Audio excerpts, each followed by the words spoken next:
नए नए स्पीडिंग गाना सुनने के लिए हमारा यूट्यूब चैनल को सब्सक्राइब करें और बाजू में घंटी का निशान वाला बटन को दबाना ना भूलें ताकि नया लाइन आए तो आपका भी घंटी बजे।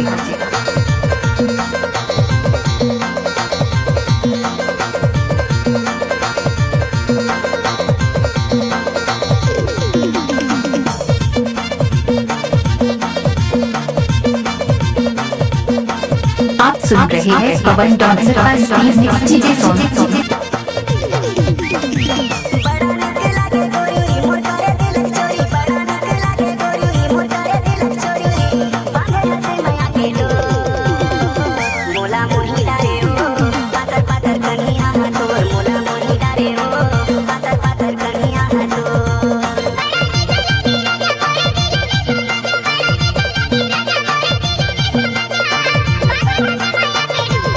आप सुन रहे हैं पवन डांसर का स्पीड डीजे सॉन्ग।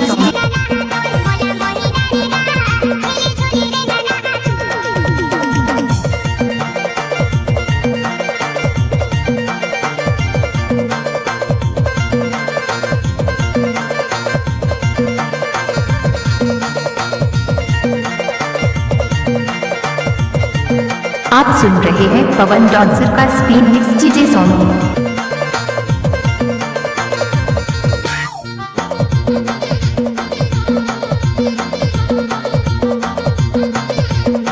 आप सुन रहे हैं पवन डांसर का स्पीड मिक्स डीजे सॉन्ग।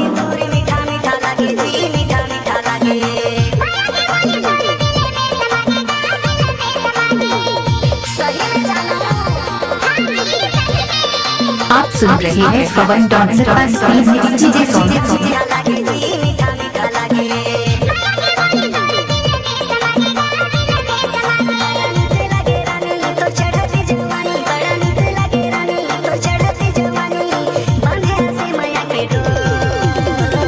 आप सुन रहे हैं पवन डांसर का स्पीड मिक्स डीजे सॉन्ग।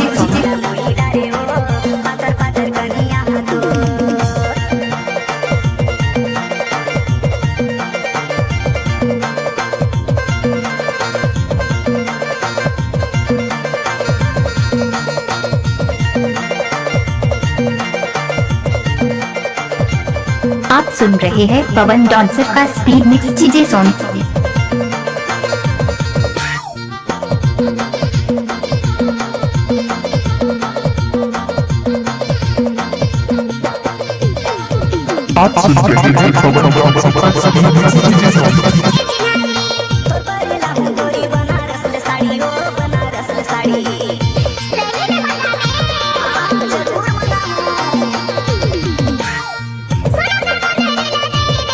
आप सुन रहे हैं पवन डांसर का स्पीड मिक्स डीजे सॉन्ग।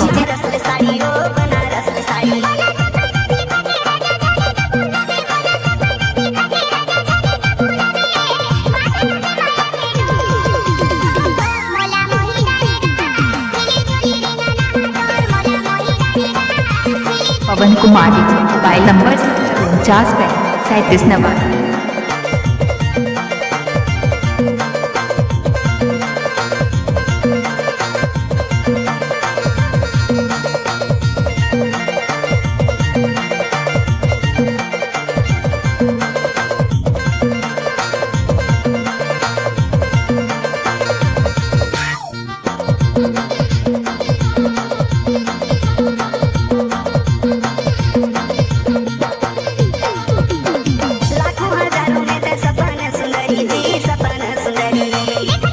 आप सुन रहे हैं पवन डांसर का स्पीड मिक्स डीजे सॉन्ग।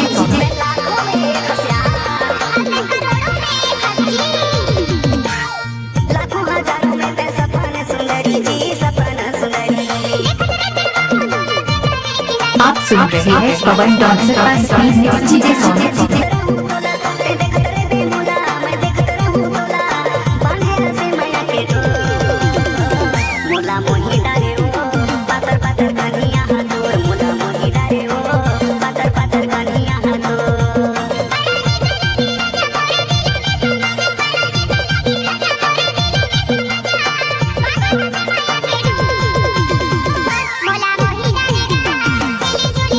नए नए स्पीडिंग गाना सुनने के लिए हमारा यूट्यूब चैनल को सब्सक्राइब करें और बाजू में घंटी का निशान वाला बटन को दबाना ना भूलें ताकि मैं ऑनलाइन आऊं तो आपका भी घंटी बजे।